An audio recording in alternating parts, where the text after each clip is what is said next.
আসসালামু আলাইকুম বন্ধুরা, সবাই ভালো আছেন? আজকে আমি দেখাবো কিভাবে ঘরে বসে মোবাইল দিয়ে ট্রেনের টিকিট কাটতে পারবেন যে কোনো সময়ের, কোনো রকম সমস্যা নাই এবং কোনো রকম ঝামেলা ছাড়া। আপনারা যারা অনলাইনে ট্রেনের টিকিট কাটতে চাচ্ছেন কোনো রকম ঝামেলা ছাড়া, তাহলে আমার এই ভিডিওটা ফুল দেখেন, তাহলে আপনারা বুঝতে পারবেন কিভাবে অনলাইনে ট্রেনের টিকিট কাটবেন কোনো রকম ঝামেলা ছাড়া। তা চলুন বন্ধুরা, আমি দেখাই কিভাবে অনলাইনে ট্রেনের টিকিট কাটবেন খুব সহজে। তা আমি শুরু থেকে দেখাচ্ছি। আপনারা প্রথমে ডাটা কালেকশন অন করার পর প্লে স্টোরিতে চলে যাবেন। প্লে স্টোরিতে যাওয়ার পর এখানে সার্চ বক্সে সার্চ করবেন বাংলাদেশ রেলওয়ে। তা আমি লিখলাম বাংলাদেশ রেলওয়ে। তা লেখার পর এখানে আপনারা অনেক অ্যাপস পাবেন। আপনারা জাস্ট বাংলাদেশ রেলওয়ে যে লেখা আছে এই অ্যাপটি ডাউনলোড করবেন। করার পর এখানে আপনারা ডাউনলোড করে নেবেন। আমার যেহেতু ডাউনলোড করা আছে, আমি এখন ওপেন করে দেখাচ্ছি। তা ওপেন করলাম। ওপেন করার পর এরকম একটা কিন্তু ইন্টারফেস দেখাবে। যাদের অ্যাকাউন্ট নাই, অবশ্যই আপনাকে একটা অ্যাকাউন্ট তৈরি করতে হবে টিকিট কেনার জন্য। তাই এখানে দেখেন ওপরে লেখা আছে সাইন ইন এবং সাইন আপ অপশন। যারা অ্যাকাউন্ট আছে তারা সাইন ইন করবেন, যাদের অ্যাকাউন্ট নাই তাহলে সাইন আপ করবো। যেহেতু আমাদের অ্যাকাউন্ট নাই, তাইলে চলুন আমরা সাইন আপ করি। তা সাইন আপে ক্লিক করবেন। করার পর এখানে গুগল ক্রোম ব্রাউজারটি ওপেন করবেন। করার পর এখানে একটা আমাদের অ্যাকাউন্ট তৈরি করতে হবে রেজিস্ট্রেশন করে। তা এখানে দেখেন ফুল নাম আছে, এখানে আপনারা ফুল নাম দিবেন। আমি ফুল নাম দিচ্ছি। তা আপনারা এভাবে দিবেন।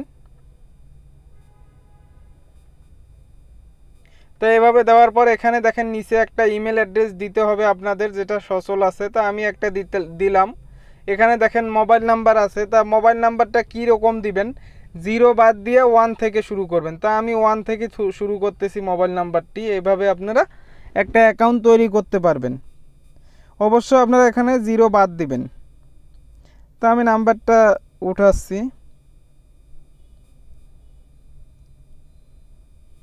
নাম্বারটা হয়ে গেল আমার, কিন্তু অবশ্যই সচল একটা নাম্বার দিবেন। এখানে আবারও ওই একই নাম্বারটা দিতে হবে। তা আমি দিচ্ছি, আপনারা আপনাদের মতো করে দিবেন। 61407। তারপরে দেখেন আমি কিন্তু নাম্বার ওটাও 2টা দিয়ে দিলাম। এখানে দেখেন 640, আচ্ছা ওয়েট, 4067। আমার নাম্বার 2টা নাম্বার রিটাইপ করবেন, ডাবল দিতে হবে এবং এখানে একটা পাসওয়ার্ড দেবেন। তা আমি পাসওয়ার্ড দিচ্ছি ইমেলের। তা আপনারা এখানে ইমেল না, এখানে আপনারা যে কোনো একটা পাসওয়ার্ড দিলে হবে। তা আমি একটা দিতেছি। অবশ্যই 6 সংখ্যার একটা পাসওয়ার্ড দিবেন।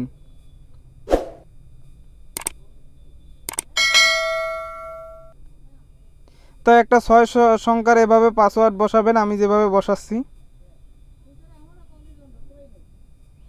এভাবে আপনারা সব কিছু কিন্তু ফিল আপ করার পরে এখানে দেখেন সাইন আপ একটা অপশন আছে। জাস্ট এখানে সাইন আপে ক্লিক করবেন। সাইন আপে ক্লিক করার পর এখানে দেখেন আপনাদের কিন্তু একটা কোড চাবে। তা আপনারা জাস্ট এই কোডটা কিন্তু মোবাইল নাম্বারে গেলে এখানে বসাই দিবেন। তা আমি এখন এই কোডটা বসাই দিতেছি, ওটিপি 471 983। তো এখানে দেখেন কোডের জায়গায় দিবেন 471 983। তা মোবাইল নাম্বারের কোডটা দেওয়ার পর এখানে ভেরিফাই নামে একটা অপশন আছে, আপনারা ভেরিফাইয়ে ক্লিক করবেন। তা ভেরিফাইয়ে ক্লিক করার পর দেখেন কিন্তু আমার সাকসেসফুল হয়ে গেছে মোবাইল নাম্বার এবং সব কিছু। তো বন্ধুরা, আইডিটি ভেরিফাই হয়ে যাওয়ার পরে আপনারা একটু আপডেট ইউজার প্রোফাইল, এখানে কিছু ইনফরমেশন দিবেন। তো এখানে দেখেন ফার্স্ট নেমে এখানে দিবেন আপনাদের, ঠিক আছে, প্যাসেঞ্জার নাম দেখেন আমি দিতাছি, এইভাবে আপনারা দিবেন। এখানে প্যাসেঞ্জার নামটা দিবেন। তারপরে এখানে ডেট অফ বার্থডেটা সিলেক্ট করবেন, ভোটার আইডি কার্ড নিয়ম অনুযায়ী। তারপর দেখেন অ্যাড্রেস দিবেন, আপনাদের বাসার অ্যাড্রেস। এরপর আপনাদের এলাকার পোস্ট কোডটি এখানে বসাবেন। তারপর ফিমেল অথবা মেল দিয়ে দিবেন জেন্ডারে। এরপর দেখেন ন্যাশনাল আইডি কার্ডটি এখানে অবশ্যই নাম্বারটি দিতে হবে। আপনার ভোটার আইডি কার্ডের নাম্বারটি এখানে আপনারা সিলেক্ট করবেন। তা আমি এখন সিলেক্ট করতেছি। এভাবে আপনারা এইটা ফিল আপ করে নেবেন। তো এখানে আপনারা ভোটার আইডি কার্ডের নাম্বারটা অবশ্যই দিবেন। তা আমি এখানে এখন নাম্বারটা দিয়ে দিলাম, দেওয়ার পর এখানে আপডেট ইওর প্রোফাইল দিয়ে দিবেন। তো এখানে আপডেট ইওর প্রোফাইলে দিলে কিন্তু অ্যাকাউন্টটা সাকসেসফুল হয়ে যাবে। তো অ্যাকাউন্টটা আপডেট দেওয়ার পর এবং অ্যাকাউন্টটা তৈরি করার পরে সাইন আপ করার পরে আপনারা এখন অ্যাপসে চলে আসবেন। আসার পর এখানে দেখেন সাইন ইন অপশন আছে, তা সাইন ইনে ক্লিক করবেন। করার পর গুগল ক্রোমটি সিলেক্ট করবেন। করার পর এখানে দেখেন আমি কিন্তু এখন একটা টিকিট কাটতে পারি, কারণ আমার অ্যাকাউন্ট অলরেডি তৈরি হয়ে গেছে। তারপরে এখন আপনারা টিকিট কাটার জন্য কি করবেন, এখানে দেখেন রুট এবং ফ্রম আছে, আপনি যেখানে আছেন সেই অবস্থানটা এখানে সিলেক্ট করবেন। তা আমি মনে করেন ঢাকাতে আছি, ঢাকা থেকে আপনি কোথায় যেতে চাচ্ছেন। তা আমি এখানে ঢাকা সিলেক্ট করলাম আগে। তা ঢাকা সিলেক্ট করার পর এখানে দেখেন লেখা আছে, তে কোথায় যাবেন। তা আমি দিনাজপুর যাব। তা এখানে দেখেন দিনাজপুর লিখবেন। লেখার পর এখানে দেখেন ডেটটা আপনার কত তারিখে যেতে চাচ্ছেন। তা আমি মনে করেন একটা 14 তারিখের কাটবো। তা আমি 14 তারিখ সিলেক্ট করার পর এখানে আপনার ক্লাস, এখানে আপনি অনেকগুলো অপশন পাবেন, আপনি কোন লেভেলের টিকিট কাটতে চাচ্ছেন। তা আমি এস শেয়ার কাটতেছি, এটার হয়তো একটু দাম বেশি, তাই এস শেয়ার আমি দিয়ে দিলাম। তারপরে এখানে দেখেন প্যাসেঞ্জারে ক্লিক করবেন। করার পর মিনিমাম কিন্তু একজনের 4টা টিকিট ক্রয় করতে পারবেন। তা আমি এখানে 1 দিলাম, দেওয়ার পর এখানে সিল্ডে ক্লিক করলাম, কতজন সঙ্গে নিতে চান। তা আমি একজন দিলাম, দেওয়ার পর এভাবে দেওয়ার পর এখানে দেখেন ফাইন্ড নামে একটা অপশন আছে, এখানে ক্লিক করবেন। আপনারা জয়টা টিকিট কাটবেন তো ওইটা সিলেক্ট করতে পারেন, সমস্যা নাই। এখানে দেখেন ট্রেন সিলেক্ট ট্রেন, আপনি কোন ট্রেনে যেতে চান এখানে ক্লিক করবেন। করার পর এখানে আমার কিন্তু 3টা ট্রেন আছে, এই রোডে এখন বর্তমান 3টা ট্রেন আছে। তা আমি একটা সিলেক্ট করলাম, আপনারা যে কোনো একটা করবেন।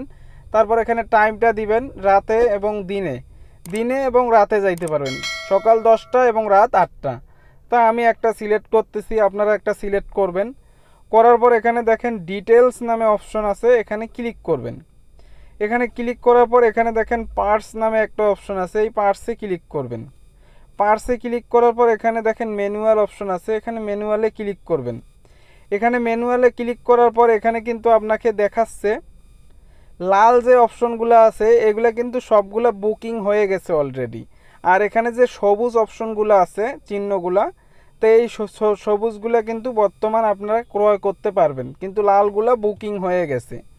তা মনে করেন আমি এখান থেকে একটা কিনতেছি, মনে করেন যে আমি 69 এবং 74 কিনতেছি, ঠিক আছে, 69 এবং 74 কিনবো। তো এটা দুইটা দেওয়ার পর আপনারা এখানে দেখেন বাই টিকিট একটা অপশন আছে, ওখানে ওইভাবে আপনারা সিলেক্ট করবেন যেগুলো সবুজ থাকবে।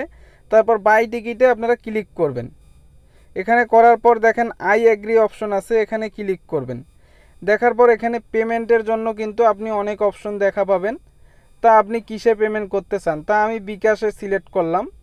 তা বিকাশটা আপনি যখন সিলেক্ট করবেন একটু ওয়েট করবেন। বিকাশটা সিলেক্ট করার পর এখানে আপনাদের বিকাশ নাম্বারটা দিবেন। তা আমি আমার বিকাশ নাম্বারটা দিতেছি। বিকাশ নাম্বারটা দেওয়ার পর এখানে কিন্তু কনফার্ম দেওয়ার পরেই কিন্তু আপনার টাকাটা কেটে নিয়ে যাবে বিকাশ থেকে, এবং এখানে আপনার টাকাটাও দেখাবে। কিন্তু আমি যেহেতু কিনবো না এই জন্য আমি কিনতেছি না, শুধু আপনাদের দেখানোর জন্য করা হয়েছে বন্ধুরা। তা আপনারা ওখানে বিকাশ নাম্বারটা দিয়ে দিলেই কিন্তু আপনার টাকা কেটে নিয়ে যাবে, বা পিন নাম্বার চাইলে পিন নাম্বারটা দিলে টাকা কাটলে আপনি টিকিটটা ক্রয় হয়ে যাবে। একটা মেসেজ আসবে, পরে আপনি সেই মেসেজটা রেলওয়েতে গিয়ে দেখালেই কিন্তু আপনি সহজেই টিকিটটা পেয়ে যাবেন।